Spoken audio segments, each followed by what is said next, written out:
Desde que foi detectado na cidade chinesa de Wuhan, o coronavírus já se espalhou por vários países. A velocidade de disseminação do vírus tem preocupado os especialistas e deixado autoridades de saúde em todo o mundo em alerta. Quase um mês depois que o novo vírus foi confirmado pelas autoridades chinesas, ainda há muitas perguntas sem resposta. Meu nome é Camila Veras Mota, da BBC News Brasil em São Paulo, e nesse vídeo a gente vai explorar 5 questões sobre o coronavírus que estão entre as que mais preocupam os cientistas. Número 1.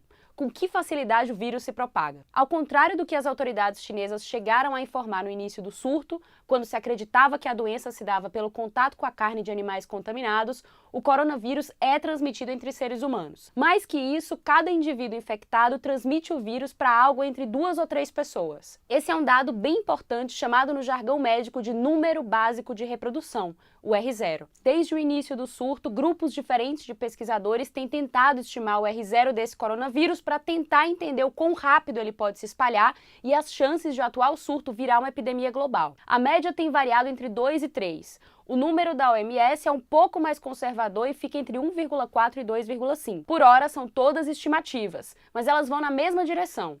Quando o número é maior que 1, significa que o agente infeccioso é autossustentável, ou seja, que ele não será extinto por si só. Assim, apenas medidas como as adotadas na China, que incluem colocar cidades inteiras em quarentena, poderiam efetivamente retardar a propagação. A estimativa do número de reprodução está mais ou menos próximo da de outro coronavírus, a Síndrome Respiratória Aguda Grave, ou SARS, como ficou conhecido, que também surgiu na China e causou um surto em 2002. Ele é, entretanto, bem menor que o do sarampo, por exemplo, que fica entre 12 e 18. O coronavírus tem se proliferado rapidamente, entre outras razões, porque ele é contagioso antes mesmo de os sintomas aparecerem. O que nos leva ao número 2, o período de contágio do vírus, outra questão que preocupa os especialistas. Os cientistas chineses acreditam que o intervalo entre o contágio e o início dos sintomas, conhecido como período de incubação, pode variar entre 1 e 14 dias. Nessa etapa, eles dizem, mesmo sem apresentar os sintomas, febre, tosse, falta de ar e dificuldade para respirar,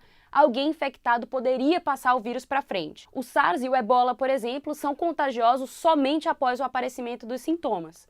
Isso faz com que surtos dessas doenças sejam relativamente fáceis de frear. As pessoas doentes são identificadas e as que entraram em contato com elas são monitoradas. A gripe comum é o exemplo mais famoso de um vírus que alguém pode espalhar antes mesmo de saber que está infectado.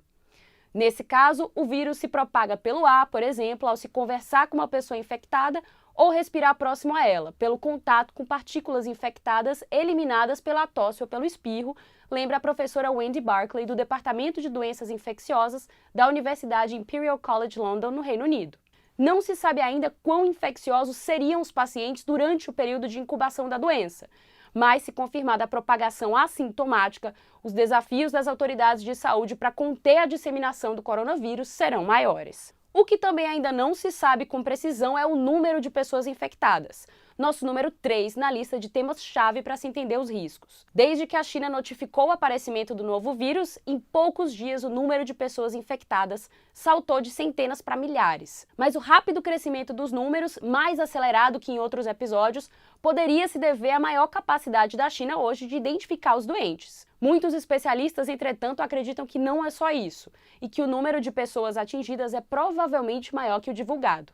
É o que indica, por exemplo, um relatório do Centro de Análise de Doenças Infecciosas Globais do Imperial College London, que ressalta que há ainda muitos casos suspeitos que passaram por testes e esperam uma confirmação e pessoas que podem não ter procurado ajuda médica ainda, possivelmente por terem sintomas mais brandos. Número 4.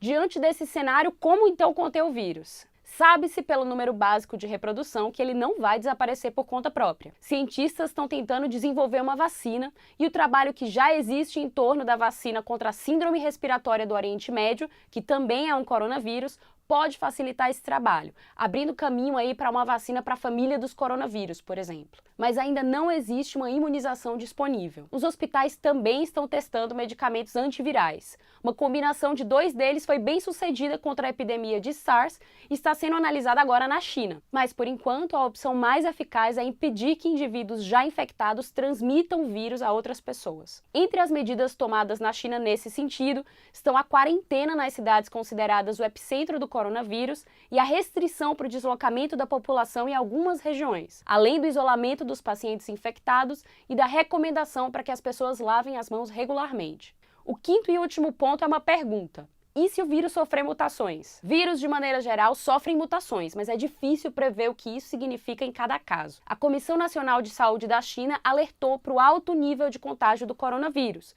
mas não foi clara sobre o risco apresentado por mutações virais. Isso é algo que os cientistas também estão observando atentamente. O virologista da Universidade de Nottingham, Jonathan Ball, disse à BBC que qualquer vírus que consiga infectar o corpo humano deve ser motivo de preocupação, já que ele já teria conseguido superar um primeiro grande obstáculo.